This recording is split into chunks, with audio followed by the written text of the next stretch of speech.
कोणी जरी काही म्हणत असेल की आमच्यामुळं झालं, पण त्यांच्यामुळं नाही झालं. शेवटच्या मीटिंगमध्ये घाईघाईनं निर्णय घेतला. आपल्याला सगळ्याला माहिती की आपण स्थानिक पातळीवर काम करतो, काही नियम असतात, पण विनाकारण आव्हानाचं की आम्ही केलं, पण हे कोणी केलं हे सगळ्याला माहिती आहे. म्हणून मला सांगायचं की राजसाहेबांनी सुद्धा याचा ह्या निर्णयाचं स्वागत केलं आणि ज्यांनी विरोध केला जशाच तसं उत्तर दिलं. म्हणून मला सांगायचं ते काम केलं. असे अनेक कामं केली. मला एक सांगायचं की आपण आता उमेदवारी आज बहुतेक जाहीर होईल प्रवक्त्यांना सांगितल्याप्रमाणे. मी तर मला एक सांगायचं की आपण सर्वपक्षीय मेळावा घेऊ, म्हणजे महायुतीत जे जे आपण.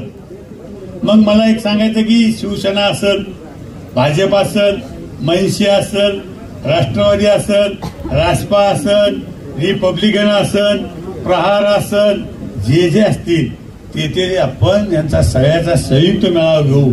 याच्यासाठी घेऊ की आपलं सगळ्याचं मिलन झालं पाहिजे. आणि मला वाटतं की निश्चित आज उद्या आपण त्या मेळाव्याचं नियोजन करू एक चांगल्या ठिकाणी. मला नाही वाटत शिरसा साहेब, संत एकनाथ आणि हे पुरणार आहे. आपल्याला थोडा जागा व्यवस्थित बघून, उन्हाळा आपल्याला माहिती जास्त तापमान वाढलेले, अशा पद्धतीने आपण सगळे मिळून नियोजन करू आणि तशा पद्धतीनं मिळावं. राहिला विषय स्तंभपूजनाचा. स्तंभपूजनात थोडीफार गडबड झाली, थोडीफार म्हणण्यापेक्षा मोठी झाली. कारण काय कधी कधी कार्यकर्त्याकडून चुका होत असतात. मुद्दा म्हणून कोणी चूक करीत नाही, पण जी काही चूक झाली त्याच्याबद्दल मी स्वतः दिलगिरी व्यक्त करतो. अशा चुका कधी होणार नाही, कारण राजसाहेबाच्या नामचं खूप एकामेकावर प्रेम आहे. तुम्हाला जरी दिसत नसेल पण कधी मध्ये आमची भेट होती, आम्ही एकामेकाला बोलतो. चितलागी साहेबाला आहे माहिती, चितलागी साहेब साक्षीदार आहे. आणि म्हणून मला सांगायचं की राजसाहेबाच्या हाताखाली आम्ही काम केलेले. राजसाहेबाला मी स्वतः कारखान्याचा चेअरमन झाल्याच्या नंतर मोळी टाकायला आणलं होतं नांदगावकर.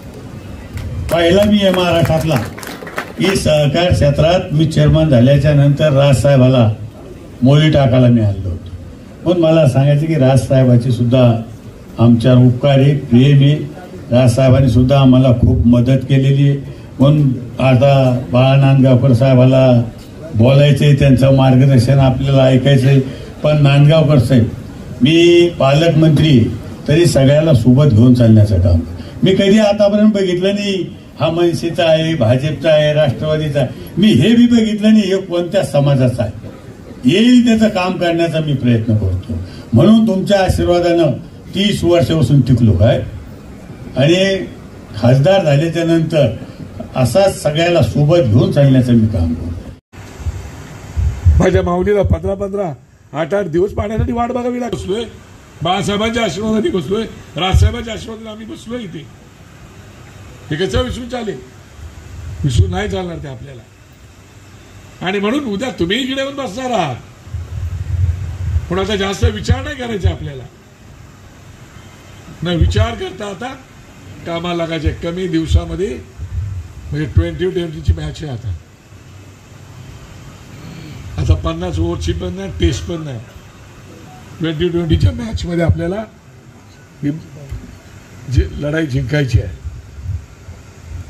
आणि सगळ्यांनी एकत्र होऊन आपल्या उमेदवाराला आपल्याला निवडून आणायचे आहे. ते मला खात्री आहे.